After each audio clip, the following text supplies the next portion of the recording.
Hi, everyone, and welcome back to the AI InterConnect podcast. I'm your host, Laurent.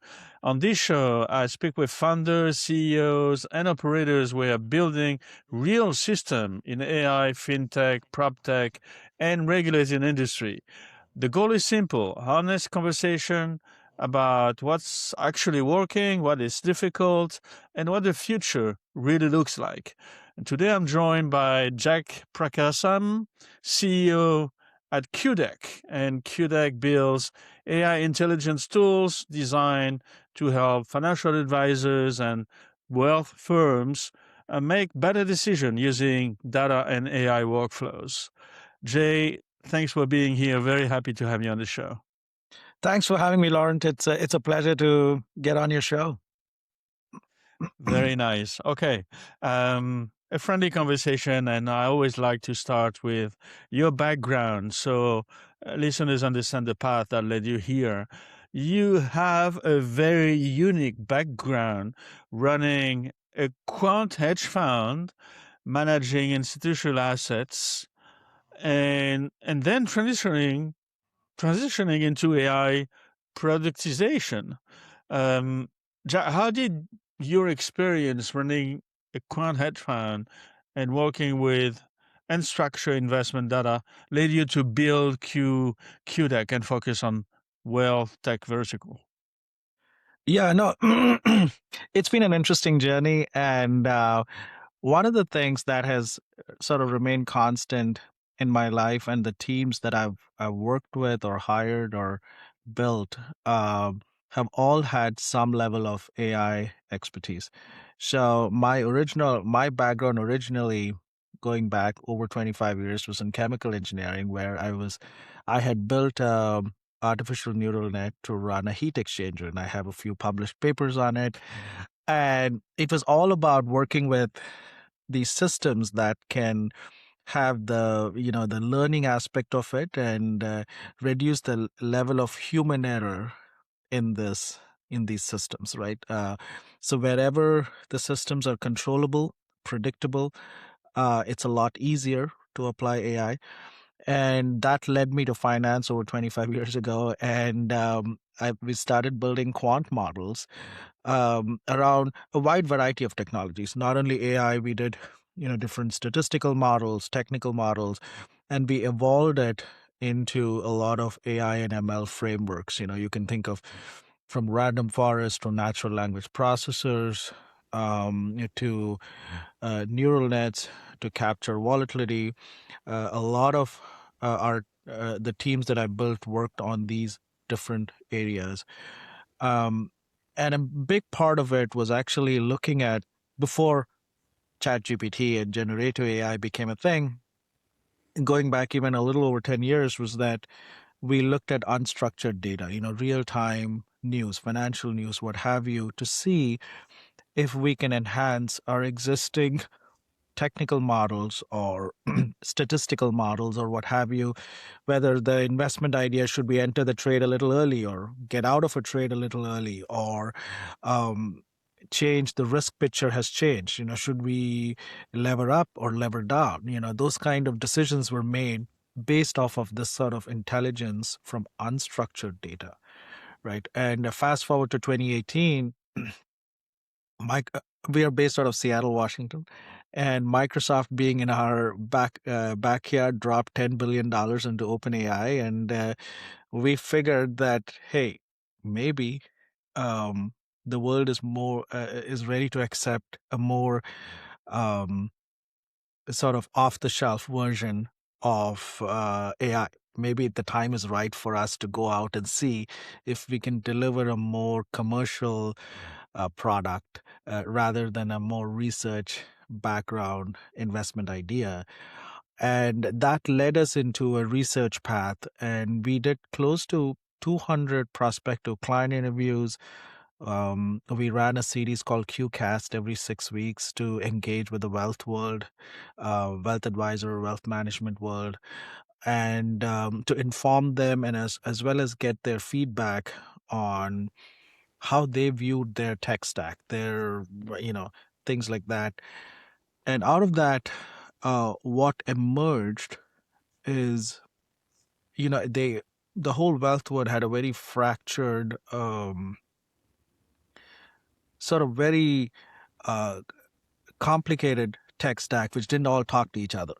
As is all of our lives, as our personal lives, as we sign up for a few services here and there, they're all not interconnected. And it sort of replicated, it sort of mirrored that in their world. And at that point, we had an idea of, what we wanted to build, that intelligence operating system for wealth that could sit on top of some of their favorite tools or replace some of their favorite tools, but they remain in that ecosystem. All right. And a big part of that, we also understood one thing very clearly, given that we were coming from a fiduciary industry ourselves, the whole team coming out of the fiduciary industry, that um, they were, trust was huge. They would rather not use technology to get ahead if they could not trust it, or if it violated the trust that they held with their clients. And that was huge for them. And in the early days, I can tell you, everybody wanted to know about AI. They would ask me about it and this and that, but they were shy. I called it AI shy, but they didn't want to actually implement it in their flows because they were not yet comfortable with it, right? And that's when we really focused our technology on making sure that they can trust it. And this is why, and we can talk about it further down in the conversation as well. And that's where we built a framework with the ultimate audit trail in the business, right? And that's something we patented. We are one of the few wealth tech firms with deep tech patents. We have a couple of patents on it, on the actual hybrid RAG model itself. Um, and and at that point, we started the firm in July of 2022. We started offering our first set of products in Q4 of 2024. But and now you can see that there's far more appetite for adoption than maybe when it was in 2024 or even early 2025. I think 2026 has been an interesting year, as you might have seen with your other guest, Laurent. Yeah. Okay. That's I love it. Then this quite fund, the quant fund, I think you sold it in 2023, Yes. and spin off into QCAI or something like this. Yeah. So Um, we spun out as QDEC AI as oh, our firm. okay, So part of the team spun out into the AI firm. Yeah. So we are now an okay, independent, okay, company. okay. Then what stand out in your positioning is that you moved away from thinking purely as a SaaS platform and more towards outcome as a service, especially in a fiduciary sensitive industry. When you explain QDEC to someone outside fintech, how do you clearly describe what you actually do and who you help and the real outcome you deliver? Yeah, you're absolutely right. See, in the first generation, if you go back to even, I read all of Mark Benioff's books about the untold story about the cloud and that and this, and he talks about, he brought in, or he's the father of SaaS, as or Salesforce is. And even though software as a service came off from on-prem to the cloud, you still, if you subscribe to a SaaS offering, you still had to fit your business into the framework that they provided. It was not like the framework was not meeting you where you were. You had to fit yourself into it. But with AI, the day one expectation is outcome as a service. They're saying, hey, this is how I run my business. Meet me where I am. I'm not going to go fit myself into some structure. If I wanted to do that, I'll go subscribe to a SaaS. platform. So in AI, this is where it's a fundamental mindset shift here with AI. And what we found is essentially we understood that early really well because of the amount of market research that we had done, what the expectation, why would they switch from a system that they had learned and understood and fitted themselves into. It had to be like 10x, 20x, 30x better, if not more. And at that point, it had to meet they wanted everything that they could get, but in their worldview. And it also differs from one client to the other in the same industry. It's not that, cookie cutter and you could say, okay, here you go, you know. And some of the AI startups, I feel, coming from SaaS background or SaaS founders, have tried to put a SaaS lens onto it, but then they land up becoming point solutions. They solve one thing and that's it, because that's a very SaaS viewpoint. But here is a viewpoint where they want you to meet them where they are.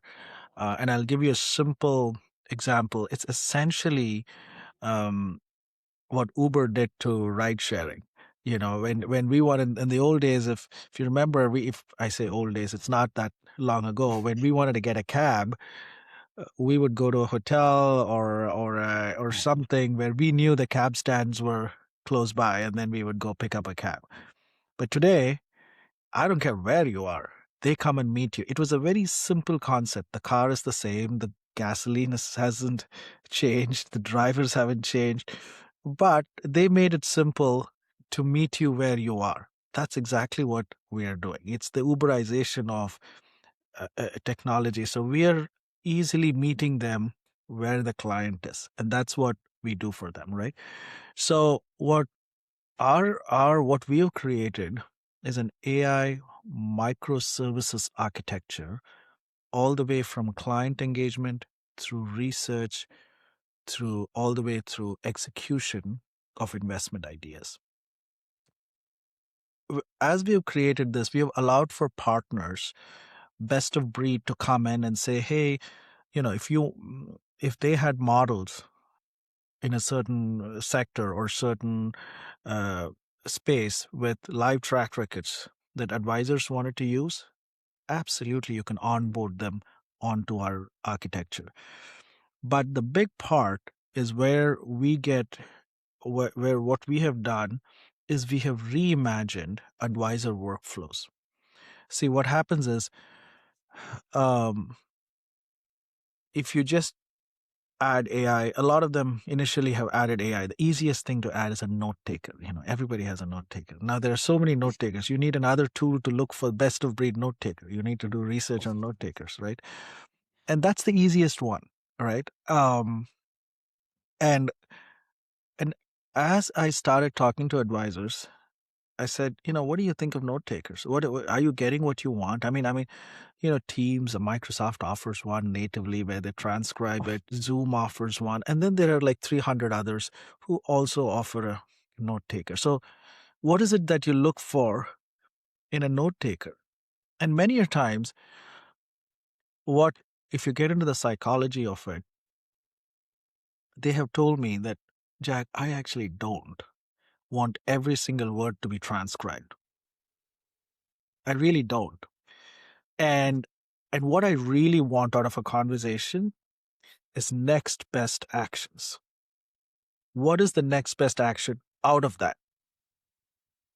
I don't care about recording my small talk and creating all this data, which is creating more haystack. And then when we go to look for it, we look for the needle, the actionable insight out of it. What I really want you to do is, when you look at our transcript, say, what is the next best action? Can you move it to a dashboard where my client services team makes sure, doesn't miss it, gets it done? Or create an agent to go all the way with few human gates in the middle for approval, right? Where you respect the role of the fiduciary. So that is where what we have done is we've said, let's reimagine the advisor flow. First of all, let's look at the flow of any advisor flow on any vertical, on any sort of, let's say, proposal generation, let's say new client onboarding, let's say existing trade execution, what have you, and then reimagine it with autonomous agents with very tight, limited scope on them, right? So, very strict, limited scope with an extreme uh, audit trail. Auditability is huge on our platform. That's what we focus on. Even if a report comes out, if you generate it on our platform, it has the narrowest citation you will ever find in the business today. Because a lot of them don't think that's important, but we believe it is important. Because we think that we cannot afford to be 95% correct, because that creates a verification tax that is huge. Because the times that we are wrong, if our clients have to go and verify and they get into trouble with that, then they will start verifying everything that ever goes from there on. Then it defeats the purpose of using something like an AI framework to do this, right? So that is why what we have done is we have focused on that part. We have reimagined the flow, introduced like the concept of, if agents were to do this, how would you do it? And which points do you need human gates where you say, okay, now at this point, it's critical that the advisor verifies that that is correct, right? Because the last thing I want to do, I think a lot of McKinsey studies and others have come out in the past, few months, where they said, well, the return on investment has been mixed because they have added AI, bolted on AI to existing human workflows. So it's like adding a jet engine to a horse and buggy cart.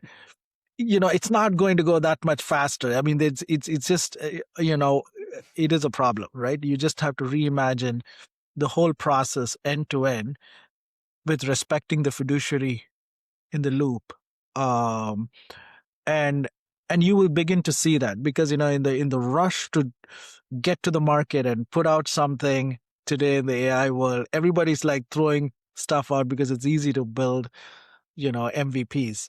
But the reality is, in practice, I really believe that it's important to understand the psychology and what your client wants, um, before telling them, "Hey, I can do this." We have all seen it, and even in even in a personal retail world, we've all seen an AI image where you can put yourself in any part of the world, and send a picture to a friend, and you get a kick out of it. But the reality is, in practice, um, we are not a novelty item. We want to be something that you can rely on, and day in and day out use us, right? So that's a big part. Okay. Yeah. Okay. I love it. Then you just mentioned the adding the AI to the human workflow that doesn't automatically create ROI. From your vantage point in fintech and wealth tech, what major AI shift is still underappreciated by most companies today? See, there is a part of what it is I think, see, for example, I'll tell you, we provide hyper personalized market intelligence on every portfolio, every client portfolio. Let's say an advisor comes in, they open a client portfolio, and we can tell you, based on the current licensed news sources, this is the market intelligence is telling you. Because we care about the trust, we care about the licensed data that comes in. So we actually offer about 8,000 sources of licensed data, and you can pick and choose which one you're comfortable with as an enterprise. You can say, hey, you know what? These are the top 10 sources I want. I do not want that out there blogger in his basement input coming Of- into my feed. I want the top 10. And that's it. I care about, I'm safe. I feel safe with it. If I ever get audited on my reports, it would be fine. And you give me the links and we give you the references. We also tell you what we actually read as an AI engine. Why did we come up with this claim? Right? It's a simple thing. A lot of them today, whether their firm policies tell them that you can or cannot use AI or whatever, they are all doing it. The employees are doing it on the site. Okay. It is just what it is. And there is no way, it's very difficult to control that. So what they'll end up doing is they directly put it into a public LLM. And what large language models are good at is to create plausible text. So what happens is you see this beautiful prose, which seems must be true. It's so well written. I'll give it to a large language model. Like, it's so well written. It's plausible. It looks like, yeah, it could be possible, right? And they put they create these reports out of that. Granted, they're probably 80-90% of the time fine. They're maybe right, or somewhat plausible. 10% of the time they might be adding details that has probably never happened, and they've put some links there that are not real. Someone yesterday, a client told me, I created this thing and I verified the links, and those links have nothing to do with the claim that they made. But there were links, there were references, but it had nothing to do with the claim when you read through that. And I said, that's right. Because so the philosophy that we've taken is we would rather be right than try to come up with an answer. If we do not have enough information about this topic or this stock or this whatever, we'll tell you, we say, hey, this is all the information I have, or I don't have enough information to answer this question. And we're comfortable doing that. But have you ever seen a large language model say, I don't know? Never. It will always come up with an answer. Exactly. Which is a scary thought when you think about it. And the other part that clients, employees are doing, and not with any negative intent, but for ease of getting the job done, is they're accidentally putting data onto the LLMs, public LLMs, and refactoring or rewriting them. But that information is going towards training that LLM, right? So you have client data, or you have something that's very specific to your firm now being put out there. It's very difficult to track, but that doesn't mean that's the right thing to do. So increasingly, I've noticed that firms are initially they were impressed with that and they were willing to turn a blind eye or not think about what's happening there. It's like us putting it into Google and hoping, it's okay. Like you search for something and you say, okay, fine. Those cookies are on my laptop. It's okay. It's like that. So I think now I've noticed more recently firms care about that. They were asked me questions around, hey, can I deploy mine on a virtual private cloud? Like your solution on our virtual private cloud? And the answer is yes. You don't need to go. We don't push you to go to a public cloud, right? Or we can even deploy it on-prem for that, and a lot of them, if you're outside of the US, they want a sovereign cloud. You're in Canada, they say, can it all remain in Canada? You're in the UK or you're in the Middle East, they say, can it all remain in there? And the answer is yes, we can deploy that technology. So I think that curve will mature as they understand better and better and better. But initially, looking at some of the outcomes, the security aspect of it hasn't been completely thought through. Not everybody is up to date with that. Yeah, definitely. You You are operating in a highly uh, specialized vertical with patent and deep domain focus in wealth intelligence. That require very intentional strategic decisions. Looking ahead 12 to 18 months, uh, what does success realistically looks like for QDEC? Great question. And this is something that we constantly talk about, even internally, as to even when we look at our product roadmap. What part, because we really think this is the early innings in Yeah.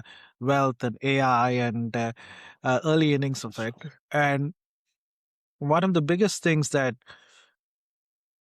what we are really building out is an intelligence layer, what we are calling it as enterprise GPT. Essentially, what it is it sits across the full financial picture of the client, right? So it's not only just the investment part, but we are bringing in additional modules like um, estate planning. We are able to consume those documents. We are able to consume tax documents, right? So that way we can provide that. So we are creating ontologies for each of these different verticals, so that now, I mean, a lot of it is split between health and wealth. You always hear that statement, and a lot of advisors are now focused on it. They say, hey, let me manage your wealth picture, and then you have your health picture. These are the two big things in a person's life.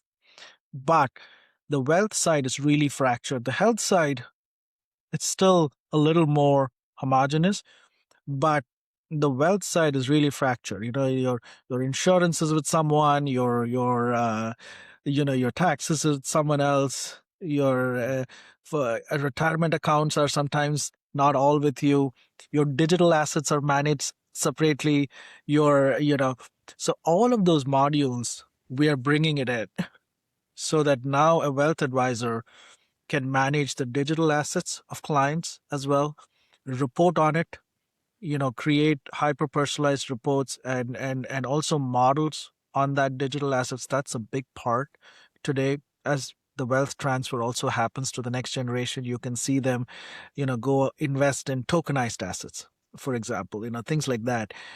And we are bringing that capability in, so that the wealth advisor can cleanly do it. And today they're unable to do it. They don't have a solution that is there. That's going to be a big piece for us. Um, so we are bringing in additional modules like tax, estate planning, digital assets into that umbrella, so that we can capture the full wealth world, including insurance, to capture the full wealth world. So if a wealth advisor is managing all of these portfolios, we give them the ability to manage it easily. If they are not yet doing it, they can potentially bring that into their practice, because they already hold the trust of the client right now.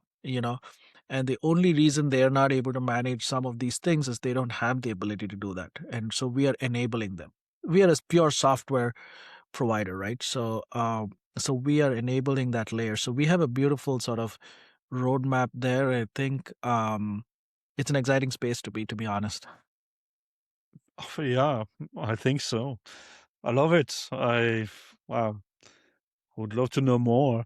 You are building one in one of the most demanding environment for AI adoption, where compliance, client perception, and accuracy matter more than speed. And Yeah. based based on your journey so far, what what should funders and operators in regulated industries start doing differently when implementing AI? You know, I think whether you create agents or you know reporting or what have you, you have to focus on the audit trail. Every single action that you do, needs to be auditable, and it should be backed up and continuously monitored. And that should be a basic requirement before you provide any kind of output, right? That protects your clients, as well as gives you enough information to continuously improve on the performance of these solutions. You're not going to be perfect on day one. It's just what it is. And over a period of time, you will get there. But see, ultimately, our clients are not going to be rewarded because they use AI. Okay, with their clients. So if an advisor is not going to be, they're not that the client is not going to pay a higher fee because you use AI. That's not what it is. Ultimately, our clients who are advisors are going to get rewarded for the outcome for their client. If they manage their wealth picture well, if they provide higher annualized returns, and do a great job in saving them on taxes, and doing a great job on estate planning, great, they're going to get rewarded for that. It's not because, hey, you use this technology or that technology. Most of our clients, that's the clients of the advisors, don't care, don't know what technology their advisors use. So at the heart of it, I think we need to make sure that's where the governance is a big part of it. I think we need to make sure that we don't put our advisors at risk, first and foremost, because they really operate. I don't care if you're a Morgan Stanley advisor or an independent advisor. It's really an independent business. It's a small business, each advisory practice. If you get hit by a regulatory event, or you mess up somewhere, you lose your business. Your clients will take the money away and go to another advisor, right? So it's an existential risk. So we got to protect them as much as possible, and that should be at the heart of what anyone deploys. And secondly, make sure that they're able to deliver at the highest level the outcomes, ultimately the outcomes, the results for their clients. um, you know Most people are happy that we have patents. Most of them don't ask me what the patents are on, and it kills me a little bit, but it's okay. That's just the geek in me that's saying, hey man, like, this is cool stuff, but we got to make sure that that cool stuff actually delivers the outcome that our advisors are looking to deliver to their clients, right? And that's where we're hoping to democratize this whole access to resources for our advisors. In the old days, if you were a branded, JP Morgan advisor or Morgan Stanley advisor, you had all these research staff and access to all this, towers and towers, skyscrapers filled in midtown Manhattan to kind of, work on research, and that is the access that they brought in, right? But today, what AI has really done is the independent advisor or anybody has access, and these resources work 24/7 and do not complain and are willing to push it and deliver results much faster than a human can. And that's the power that we've given it. In a sense, it's democratized. It's reduced the differentials between a large advisor from a large bank versus an independent advisor. So this is a scary thought for a lot of banks that built that infrastructure, right? So I think that's the exciting part, to see we've really leveled the playing field in some sense. Yeah, I mean it's exciting. Yeah, I mean we need another show. I want to ask you what's the pattern about, but can you explain in 2 minutes?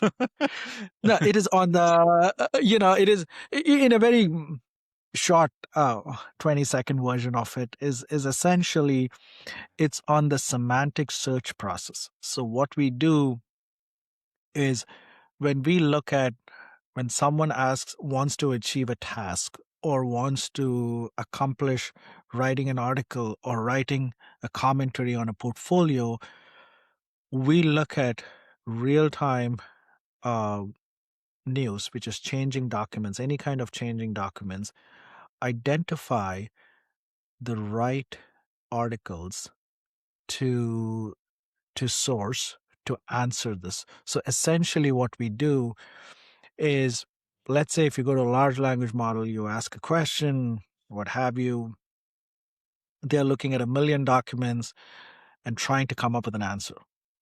Okay.